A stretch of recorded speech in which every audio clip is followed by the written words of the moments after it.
오늘이 이제 2019년의 마지막 주일입니다. 이제 3일밖에 안 남았는데 1년 동안 살아가본 삶들을 한번 돌아보셨는지 모르겠습니다. 우리의 삶은 이 형식이라는 것을 외면할 수 없습니다. 우리는 수많은 형식들을 하고 살지요. 오늘 우리가 예배드리는 이 주보도 사실은 형식이잖아요. 이 형식에 맞게끔 우리가 예배를 드리고, 사람이 태어나면 100일 때도 100일 잔치를 하고, 또 돌 때도 수많은 인류의 많은 사람들이, 한국 사람들은 돌잔치라는 형식을 갖추고 살아갑니다. 또 나이가 이제 먹어서 이제 성년이 되면 이제 결혼할 때도 우리는 결혼의 형식들을 갖추고 결혼 예식을 합니다. 그래서 우리가 이런 형식들을 가볍게만 볼 수 없어요, 사실은요.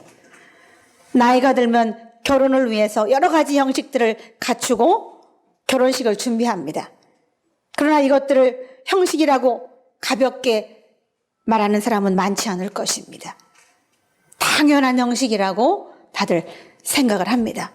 유대인들도 아주 중요하게 생각하는 형식들이 있었어요. 그것은 율법에 관계된 것들이었는데, 오늘 본문은 금식에 관계된 것들을 이제 다루고 있습니다.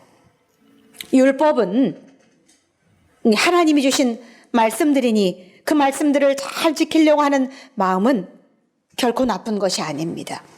문제는 그 말씀을, 오늘 본문의 그 금식을 하나님을 버린 상태에서 율법의 금식의 또 형식들만을 고수하는 이 유대인들이 그 마음 상태가 문제가 되었던 거죠.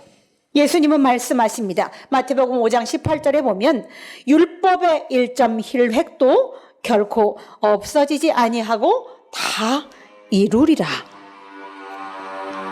예수님은 단 한 번도 율법을 폄하하거나 또 없애야 한다라고 말씀하신 적이 없었습니다. 다만 그 율법을 대하는 유대인들의 모습은 달라져야 한다라고 늘 말씀하셨습니다. 오늘 본문에 보면 혼인잔치와 또 생배 조각, 그리고 새 포도주를 비유로 말씀하시면서 유대인들이 새로워져야 할 것이 무엇인지를 말씀하고 있습니다. 이제 다음 주면 이제 새해입니다. 이제 오늘이 2019년의 마지막 주일입니다. 옛 것과 새 것이 교차하는 이 지금 시점에 우리에게 새로워져야 하는 것은 무엇인지 한번 생각해 보도록 하겠습니다. 오늘 본문의 요한의 제자들은 예수님께 나와서 예수님께 이렇게 여쭙습니다. 우리는 금식하는데, 바리새인과 우리들은 금식하는데 어찌하여 당신의 제자들은 금식하지 아니하나이까? 아주 당당하게, 너무 당연하다는 듯이 예수님의 제자들이 지키지 않는 금식에 대해서 지금 예수님께 묻고 있습니다. 예수님은 혼인집의 예로 들어가며 신랑과 같이 있는 동안에 어찌 금식하겠느냐라고 말씀하고 있습니다. 혼인잔치집에서 금식은 너무나 큰 결례이지요. 혼인잔치집에 차려진 많은 음식들은 그 혼인집에 손님으로 간 사람들이 즐겁게 먹어가며 그 예식을 축복해 주는 것이 맞습니다. 남의 경사스러운 날에 와서 금식을 하면 그 잔치를 망쳐버리기 때문에 혼인집에 가서 금식하는 것은 맞지 않는다라고 하는 비유의 말씀을 주셨어요. 그렇다면 잔치집과 이 금식은 어떤 연관성이 있을까? 오늘 예수님께서는 하나님을 의뢰하지 않으면서 하나님의 이름으로 금식을 하는 것이 맞는가? 라는 겁니다. 잔치집에 가서 즐거워하고 축복해 주는 것이 맞는 것처럼 너희들이 하나님을 버리고 하나님의 이름으로 금식하는 것이 맞느냐? 라고 지금 그들에게 말씀하시기 위해서 혼인집 잔치를 비유로 들고 있습니다. 실제로 하나님은 빈번한 금식을 요구하신 적이 없어요. 성경에 보면은요, 금식하라는 내용이 아주 많이 나와 있지 않습니다. 특별한 절기이거나 또 포로교환 이후에 이스라엘 민족의 회복을 위해서 금식을 선포하셨습니다. 믿음의 조상이라고 하는 아브라함도 하나님과 언약을 맺을 때에 하나님께서 아브라함에게 금식하라는 명령하신 적이 없고, 모세를 부르실 때도 모세에게 금식하며 내게 나오라고 말씀하지 않으셨습니다. 또 다윗 왕을 왕으로 세우실 때도 다윗에게 금식하여 왕의 자리로 올라가라고 명령하신 적이 없다는 겁니다. 출애굽한 후 이스라엘 백성들이 광야에 40년을 사는 동안에도 하나님은 그들에게 금식하라고 말씀하지 않으셨어요. 오히려 이슬이 내릴 때 매일마다 만나를 내리셔서 그것을 가지고 그들이 굶지 않도록 그들을 먹이고 입히셨습니다. 그들에게 금식하라고 말씀하신 적이 없어요.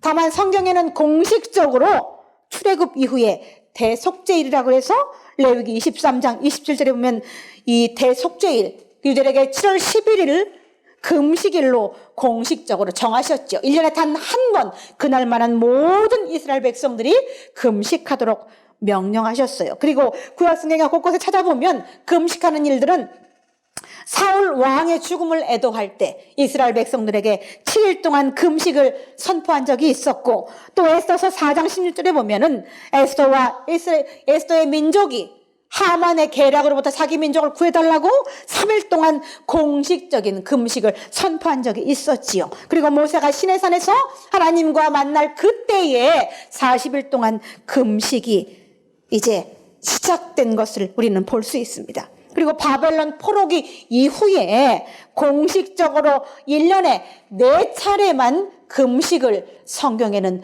명령하고 있다는 겁니다.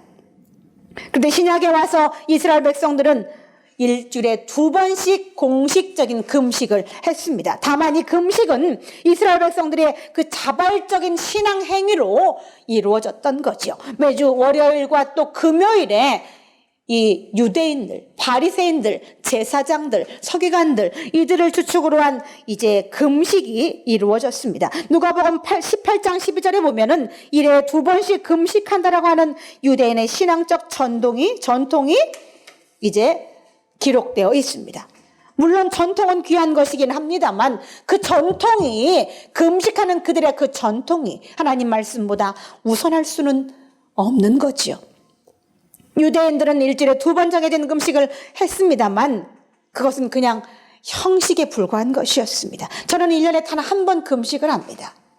부활절 전에 사순절 40일 동안을 하루에 한 끼씩 늘 금식을 해왔습니다.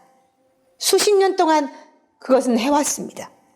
그런데 1년에 한 번 하는 이 금식에도 형식이 묻어나는 것을 제가 알 수가 있습니다. 나는 금식하는데 다른 사람들이 금식하지, 이 사순절 절기에 금식하지 않으면 저는 마음속으로 어떨 때 나는 이 절기 동안 금식을 하는데 저 목사님은 어째 금식을 하지 않을까? 그런 마음의 비난도 제 마음속에 생겨났습니다. 특별히 금식하는 기간 동안 깊은 기도가 동반되지 않을 때도 아주 많이 있었습니다. 어떤 때는 금식하는 그 시간 동안 그 시간이 빨리 지나가서 빨리 음식을 먹고 싶다는 시간으로 그 금식하는 그 시간을 때워서 보내기도 한 적도 수도 없이 많았습니다. 이렇게 형식적인 금식을 하면서 마음에 지나고 나면 마음속에 깊은 회개가 있긴 했습니다만 어쨌든 저와 같이 이렇게 유대인들도 일주일에 2번씩 월요일과 목요일에 형식적인 금식을 매번 하면서 이렇게 왔어요. 구약 성경의 금식은요, 레위기 16장 29절에 보면 하나님 앞에 자신을 철저히 낮추는 표로 금식이 이루어졌습니다. 또 사무엘 미스바 금식 기도회를 이제 사무엘상 7장 6절에 모든 이스라엘 백성들에게 선포했지요. 느헤미야 1장 4절에도 고인에 대한 슬픔을 표시할 때에 금식하면서 애도하는 모습을 볼 수 있습니다. 또 사무엘하 12장 16절에도 이제 다윗이 우리아를 죽이고 그의 아내 밧세바와 동침하여 첫 번째 아들을 얻었고 그 아들이 시름시름 앓고 죽어갈 때에 다윗이 하나님 앞에 7일 동안 금식하면서 그 아이를 살려달라고 기도하는 모습을 볼 수 있었습니다. 출애굽기 34장에는 모세가 시내산에서 금식을 먹지도 마시지도 않고 금식했던 모습을 볼 수 있습니다. 이때 철저히 자기 자신을 부인하고 오직 주님만 의지하겠다는 신앙의 자세로 구약 성경의 곳곳에 금식하는 모습을 보여주고 있습니다. 저는 이런 금식의 자세를 잃어버리고 하루에 한 끼를 굶는 행위로 그렇게 금식을 했던 적이 많았다는 것입니다. 이렇게 유대인들도 오랜 시간 동안 이 형식적인 금식이 몸에 배 있었고, 그들이 금식하는 동안 그들은 또 다른 금식하지 않는 자들을 향해서 정죄의 이제 말과 비난의 말을 쏟아 부었던 거죠. 오랜 시간 형식적인 일을 하다 보면은 그것은 변질되기 나름입니다. 변질되게 되어 있어요. 금식의 의미는 상대적으로 변질되고 퇴색되어 갔기 때문에 유대인들의 일주일에 2번 하는 금식이 신령하지 못했던 거죠. 예수님은 형식과 교만이 밑바탕에 깔려있는 유대인의 금식을 필요 없다라고 지금 단정하고 계십니다. 곧 머지않아 이스라엘의 멸망이 다가올 텐데 그 재앙의 날에는 너희가 진짜 금식을 해야 할 것이다 라고 지금 말씀하고 있습니다. 우리의 금식은 전적으로 하나님을 의지하는 영적인 금식이 되어야 합니다. 철저히 기도가 동반된 금식은 이사야서 58장 6절의 말씀에 흉악의 결박을 풀어주며 멍에의 줄을 끌어주며 압제당하는 자를 자유롭게 한다라고, 진짜 금식은 이런 표적이 일어난다라고 말씀하고 있습니다. 오늘 예수님은 금식에 대한 3가지 비유를 하고 계시는데, 금식에 대한 3가지 비유 중에 2번째는 바로 생배 조각에 대한 비유입니다. 배는 여러분도 아시죠? 우리나라 사람들도 사람이 생명이 다해서 죽고 나면 염을 합니다. 그때 염을 할 때 이 배옷으로 염을 합니다. 그 배옷은요, 죽음을 의미하고 애도를 의미하고 슬픔을 의미하고 이런 의미를 가지고 있는데, 그 생배를 짜서 옷을 지을 때는요, 그냥 그 생배로 바로 옷을 입는 것이 아니에요. 그것이 옷이 되기 위해서는 가공 과정이 거쳐져야지만 옷이 될 수도 있고, 또 그것을 다른 용도로도 사용할 수 있다는 겁니다. 그런데 가공하지 않은 이 생배 조각은요, 그냥 사용할 수 없기 때문에 금식과 어떤 관계가 있을까? 이 생배를 가공을 거쳐서 옷이나 물건으로 이제 사용하는데, 가공하지 않은 천은 가공한 천을 더욱 찢어지게 한다라고 말씀하십니다. 가공해서 오랫동안 사용한 이 배천 조각에 가공하지 않은 생배 조각을 대면은, 이 가공하지 않은 생배 조각이 가공해서 낡아빠진 이 배를 잡아당기기 때문에 결국 낡은 천과 새 생배 조각 전부 다 버리게 된다는 말씀을 하고 있습니다. 이 유대인의 경건 형식은 개선이 되어야 하고, 하나님이 주신 말씀은 영적 가치가 더 높아져야 한다는 의미로 오늘 생배 조각을 낡은 배 조각에 붙이면 다 찢어진다라고 오늘 말씀하고 있다라는 겁니다. 금식하면 기도가 동반돼야 되고, 구제하면 긍휼의 마음이 동반되어야 합니다. 또 하나님께 예물을 드릴 때는 그 예물에 대한 구별된 마음이 동반되어야 합니다. 낡은 천과 생배 조각은 금식과 기도, 또 구제와 긍휼, 예물과 거룩한 마음이 결합되어야 되는 것처럼 그 행위가 온전할 수 있습니다. 금식과 기도가 동반돼야 그 금식이 온전한 거죠. 또 구제와 긍휼의 여김이 동반돼야 하나님의 이름으로 구제하는 그 마음이 진짜가 될 수 있는 거죠. 또 우리가 예물을 드릴 때에 그 예물을 먼저 구별하는 마음이 있어야 그 예물을 받으시는 하나님께 그 예물이 거룩한 예물이 될 수 있다는 겁니다. 이런 진정한 마음이 빠진, 낡아빠진 형식만 가지고 있는 금식은 아무런 의미가 없다. 오늘 예수님께서는 성경 말씀에 오늘 그렇게 말씀하고 있습니다. 요한의 제자들이 얘기하는 금식이 왜 문제가 있을까? 3번째는 바로 금식의 비유로 새 포도주를 비유로 들고 있습니다. 이 새 포도주는요, 이전에 없었던 새로운 종류의 포도주가 아닙니다. 그냥 새로 담는 포도주를 얘기하는 거예요.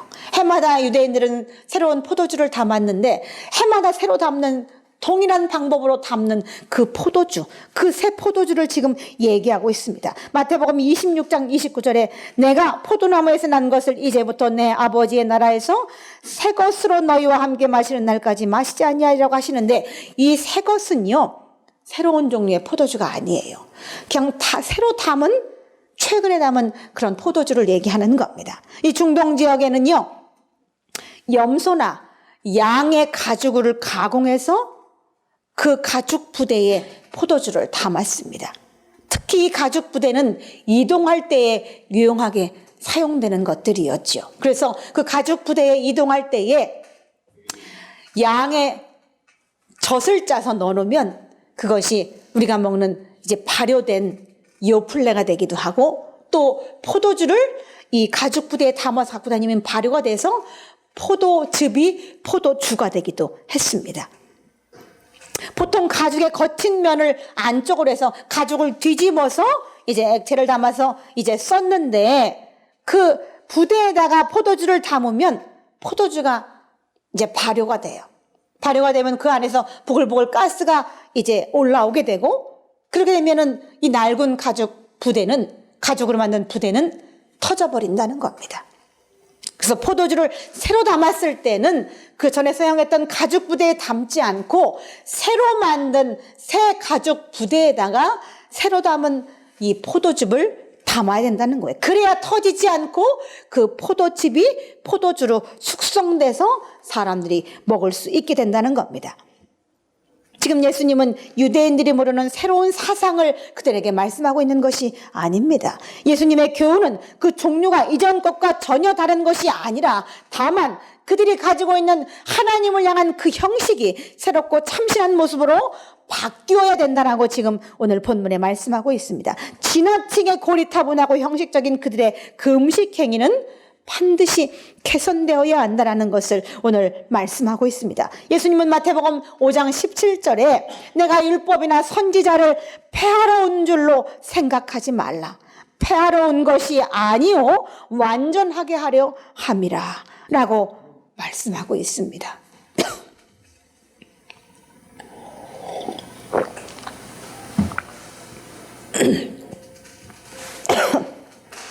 예수님은 이 전통 제도와 그들이 늘 해왔던 전통 생활의 이 모순을 지금 오늘 본문에 지적하고 있습니다.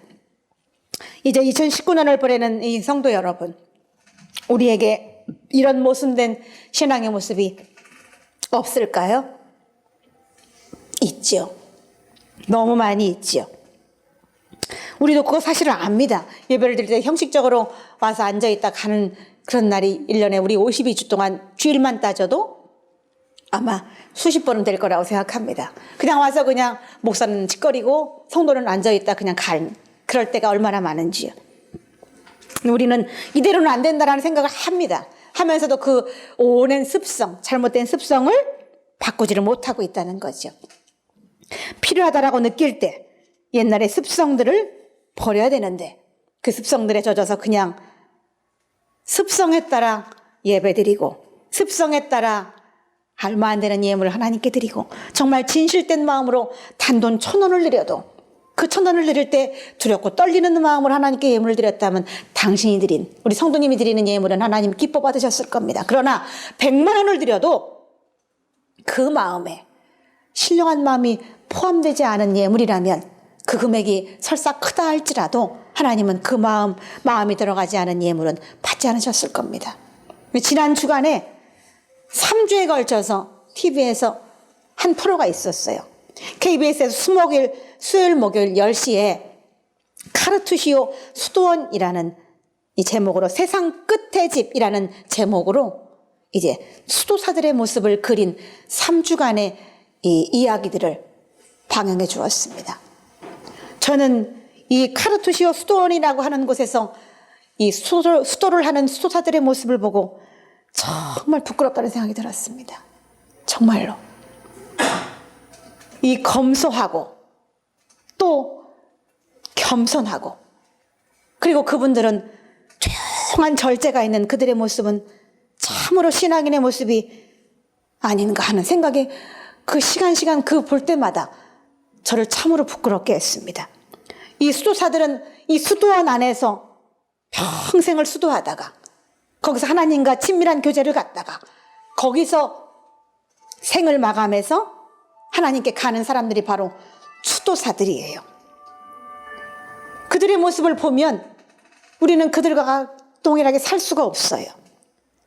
그러나 그들의 그 구별된 모습은 우리가 본받아야 한다는 겁니다. 그곳의 수도사 한 분은 자기의 구두는 35년이 되었다 라고 말하는 것을 보았습니다. 구두를 35년을 신어도 스스로를 초라하다라고 생각하지 않은 그들의 모습은 참으로 아름다워 보였습니다. 참으로 거룩돼 보였습니다. 그들이 기도할 때 신고 있는 그들의 양말에 듬성듬성 구멍이 3-4개씩 뚫린 그 양말을 볼 때 참으로 부끄럽다는 생각이 들었습니다. 가장 낮은 자세로 수도원의 바닥을 맨손으로 문질러가며 닦고 있는 그 수도사들의 모습을 볼 때 진정 거룩해 보였습니다. 우리가 살아가고 있는 이 세상은 탐욕과 죄악으로 물들어 있습니다. 우리도 그 모습을 그냥 따라가지요. 그들이 하는 습성대로 그들이 하는 못된 행위를 우리도 그냥 하면서 쫓아가고 있습니다. 그러면 안 되는데 우리가 이 카르투시오 수도원의 수도사들처럼 살 수는 없어도 그들이 갖고 있는 10분의 1만이라도 우리가 본받아야 되지 않을까? 우리는 그리스도의 형상입니다. 그리스도의 형상. 누가 우리를 그리스도의 사랑에서 끊을 수 있겠냐라고 로마서 8장 35절에는 말씀하고 있지만 우리는 그리스도의 형상으로 살아가지 못할 때가 많이 있어서 참으로 부끄럽다는 겁니다. 세상의 모든 사람들은 우리를 통해서 우리의 모습을 통해서 우리 속에서 예수님의 형상을 봅니다. 또한 우리는 그리스도의 향기이기도 합니다. 우리는 구원받는 자들에게나 또 망하는 자들에게나 하나님 앞에 그리스도의 향기라 라고 말씀하십니다. 나는 과연 그리스도의 향기를 바라며 살고 있었는가? 오늘 2019년 마지막 주일을 맞이하여 나에게 그리스도의 향기가 나는가? 한번 우리 자신을 돌아보실 수 있기를 예수님의 이름으로 축원을 드립니다. 세상 사람들은 우리를 통해서 하나님의 사랑을 보고 하나님의 향기를 느끼고 하나님의 형상을 봅니다. 내가 예배드리는 모습으로 다른 사람이 하나님을 볼 수 있도록 내가 그렇게 거룩한 예배를 드려야 되지 않을까? 나의 진실된 모습으로 그리스도의 향기가 2020년에는 우리 예안종교 성도님들에게 뿜어져 나오기를 예수님의 이름으로 축원을 드립니다. 우리 다 같이 기도하시겠습니다. 하나님 아버지, 하나님의 은혜 참으로 감사합니다. 하나님 아버지, 우리는 다점으로 갔으니 우리가 오랫동안 많은 죄와 허물을 가지고 하나님 살았을지라도 하나님 아버지 2019년을 보내고 2020년을 맞이하는 우리에게는 좀 더 거룩하고 구별된 마음이 있게 하여 주옵소서.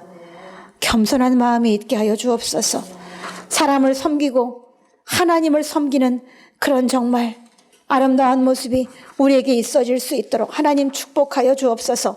검소하고 또 겸손하고 조용한 절제가 있는 그런 그리스도인의 모습으로 우리가 2020년을 준비할 수 있도록 하나님 축복하여 주옵소서. 감사와 영광을 드리며 우리 구주 예수 그리스도의 이름으로 기도드리옵나이다. 아멘.